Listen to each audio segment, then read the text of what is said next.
So, there's people in the comments saying that I do know Adonis Paul's name, that I'm lying when I say I don't know his name.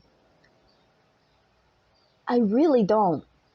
Like, unless his name is actually Paul, I really don't know, because they've given me multiple names. And if I knew his name, I could file a cease and desist or a restraining order or start working on some sort of a lawsuit. I can't do anything without his real name. That's one of my biggest problems right now, is that I don't have a real name for the person who is trying to destroy my life, so I can't do anything. Because it is a civil matter, and for a civil matter, you got to have a person. You can't sue a dog, you know? You got to have a real living human being who pays taxes and shit. And I don't know who he is. So it's like, this man who claims I am stalking him knows everything about me. He knows where I live. He knows where I go to the doctor. He knows what medication I'm on. He knows my family. He knows where my family is buried. If I had my phone turned on, I guarantee he would find my phone number within minutes. He knows my Facebook, my Instagram, my Twitter. He knows everything about me. I don't even know his name. And at this point, his followers are so desperate for me to be stalking him that they sometimes give me information about him just so I'll know something about him when the idea of me stalking him comes up again, because I know so little that nobody could possibly believe I was stalking him aside from their group. And even their group is having to feed me information that I don't want just to ensure that I know more than I say that I know about him. I'm really not interested. I really just want the man to leave me alone, to take down the slanderous, defamating videos he's made about me and stop lying to his fans about me. That's all I want. I want him to stop lying to people about me. He has told people that I'm a murderer who's escaped justice, that I'm a pedophile, which is, you know why he says I'm a pedophile? He sent me an email, right, saying that he would pay me for naked photos of me. He would pay me for pictures of my tits. And I agreed if they would pay first through PayPal, which I thought was a safe bet, because PayPal, to have a PayPal, you have to have a bank account. And to have a bank account, you got to be an adult, or at least have an adult who knows what you're doing, because an adult has to be present to set up things for you. So my thinking was that if you're using PayPal to pay me, you're likely an adult.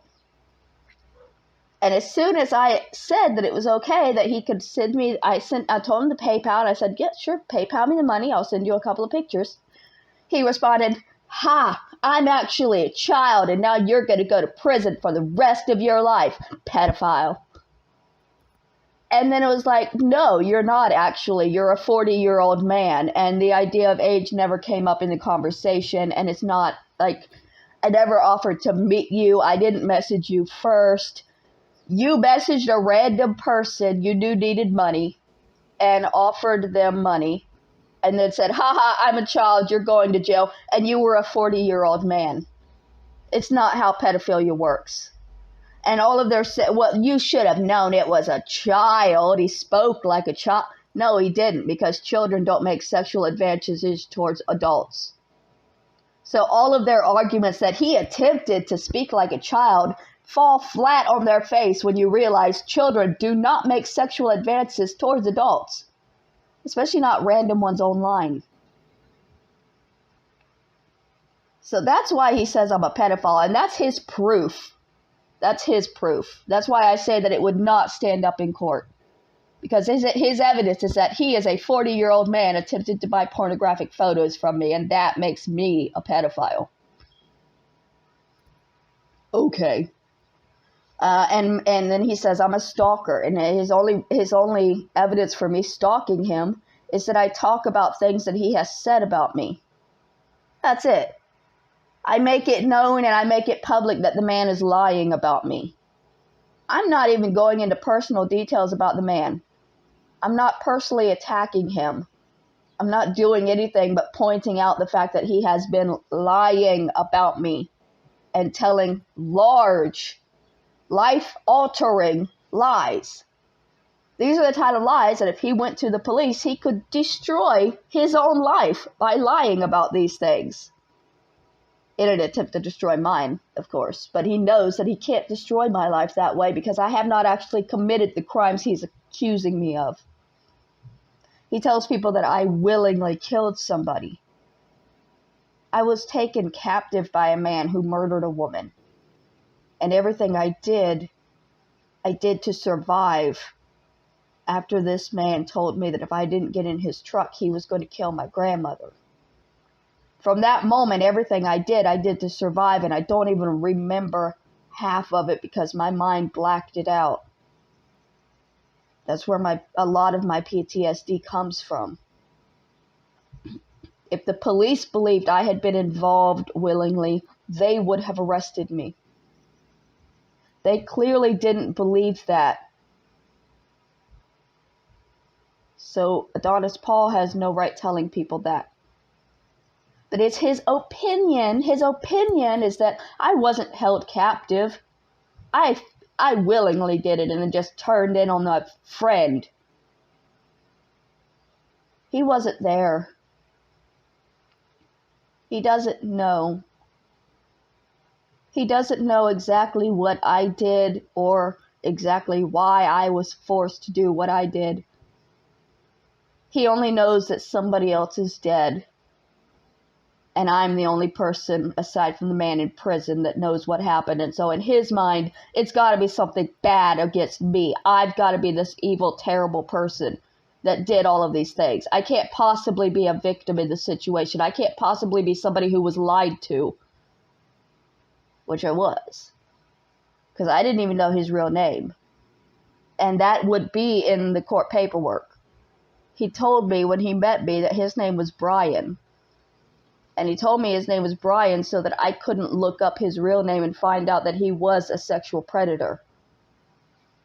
See, y'all keep telling people that I'm a bad person because he was a sexual predator and I was dating him and that makes me a predator. I didn't know because he lied to me. In much the way Adonis Paul is lying to all of you. Kenneth McBride lied to me. He told me a fake name. He told me a fake occupation. He told me he was a millionaire and he was going to take care of me for the rest of my life. He worked at a car wash. You barely even need people to work at car washes anymore. They do it. He definitely wasn't the millionaire he told me he was, and his name wasn't Brian, but I wouldn't find that out until it was way too late. You don't really know who you're talking to when you're online. You don't know. The person telling you that they're a fine, upstanding, millionaire that loves you could have 100 things in their closet that you won't find out about until you're actually in their house. And at that point, it's too late to just turn around and say, I don't want to do this anymore. Because when I said, I don't want to do this anymore, he said, I'm going to kill your grandmother. Y'all want to talk about an incident that happened in my life that you were not around for and do not understand. And you're putting false information out there for the rest of the world to judge me on. I wasn't looking to kill anybody.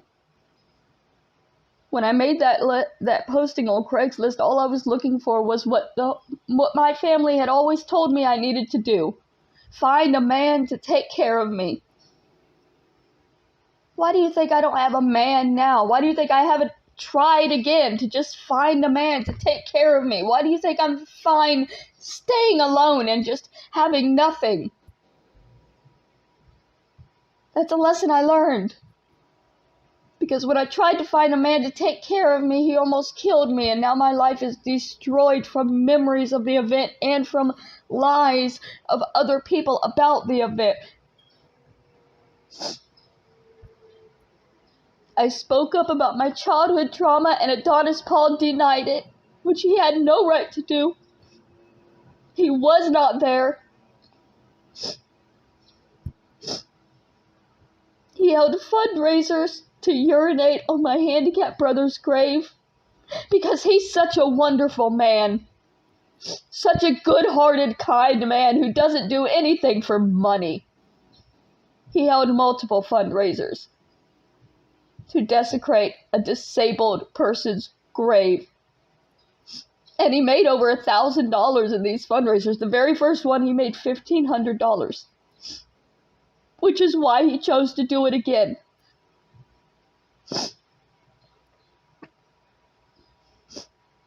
He is not the good man that you all believe he is. He is lying and hurting people and causing a lot of damage for his own financial gain.